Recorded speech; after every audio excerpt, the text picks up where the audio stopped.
Assalamualaikum warahmatullahi wabarakatuh. Perkenalkan, nama saya Salsabila Rizkyana Hussein dengan NPM 231605196 dari kelas reguler D, jurusan Ilmu Administrasi Bisnis angkatan 2023, Fakultas Ilmu Sosial dan Ilmu Politik. Jadi di sini saya akan meresum buku yang berjudul Pendidikan Pancasila dan Kewarganegaraan yang ditulis oleh Ibu Aitin Sumartini MPD dan diterbitkan oleh Pusat Kurikulum dan Perbukuan Balitbang Kemendikbud. Tujuan saya membuat video ini adalah guna melengkapi nilai UAS mata kuliah Pendidikan Kewarganegaraan. Jadi di buku ini terdiri dari 6 bab. Bab pertama membahas dinamika perwujudan Pancasila sebagai dasar negara dan pandangan hidup bangsa. Pancasila adalah dasar negara dan pandangan hidup bangsa Indonesia yang memiliki nilai-nilai fundamental yang tidak dapat diubah. Pancasila sebagai ideologi terbuka mampu beradaptasi dengan perkembangan zaman tanpa mengubah nilai-nilai dasarnya. Tugas bangsa Indonesia dalam mewujudkan Pancasila sebagai ideologi terbuka adalah memastikan bahwa perwujudan nilai-nilai instrumental dan nilai praksis dalam kehidupan bermasyarakat, berbangsa, dan bernegara tidak menyimpang dari nilai-nilai dasar Pancasila. Bab kedua membahas pembukaan Undang-Undang Dasar Negara Republik Indonesia tahun 1945.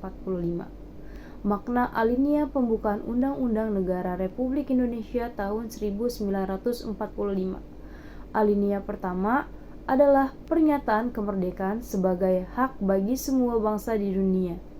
Alinea kedua adalah pernyataan kemerdekaan sebagai cita-cita bangsa Indonesia untuk mewujudkan bangsa yang merdeka, bersatu, berdaulat, adil, dan makmur. Alinea ketiga adalah pernyataan kemerdekaan sebagai rahmat dan anugerah Tuhan yang Maha Kuasa. Alinea keempat adalah pernyataan pemerintah negara Indonesia untuk mencapai tujuan negara berdasarkan asas politik kedaulatan rakyat dengan membentuk negara Republik Indonesia dan dasar negara Pancasila. Pokok-pokok pikiran dalam pembukaan Undang-Undang Negara Republik Indonesia tahun 1945 yaitu pokok pikiran persatuan, pokok pikiran keadilan sosial, pokok pikiran kedaulatan rakyat, dan pokok pikiran ketuhanan. Pokok-pokok pikiran pada hakikatnya merupakan pancaran nilai-nilai Pancasila. Pokok-pokok pikiran mewujudkan cita-cita hukum yang menguasai hukum dasar negara, baik hukum yang tertulis maupun hukum yang tidak tertulis. Selanjutnya, bab 3 membahas kedaulatan negara kesatuan Republik Indonesia. Kedaulatan adalah kekuasaan tertinggi untuk menentukan hukum dalam suatu negara yang memiliki 4 sifat pokok, yaitu asli, permanen, tunggal, dan tidak terbatas. Dilihat dari kekuatan berlakunya, kedaulatan dibedakan menjadi kedaulatan ke dalam dan kedaulatan keluar. Teori-teori kedaulatan dari beberapa ahli kenegaraan yaitu kedaulatan Tuhan, kedaulatan raja, kedaulatan negara, kedaulatan hukum, kedaulatan rakyat. Pembagian kekuasaan dalam negara dibagi atas 3 kekuasaan, yaitu legislatif, eksekutif, dan yudikatif. Negara Republik Indonesia menganut kedaulatan rakyat yang berdasarkan Pancasila. Asas atau prinsip utama demokrasi Pancasila yaitu pengambilan keputusan melalui musyawarah mufakat. Pelaksanaan demokrasi di Indonesia dilakukan dengan 2 cara, yaitu langsung dan tidak langsung.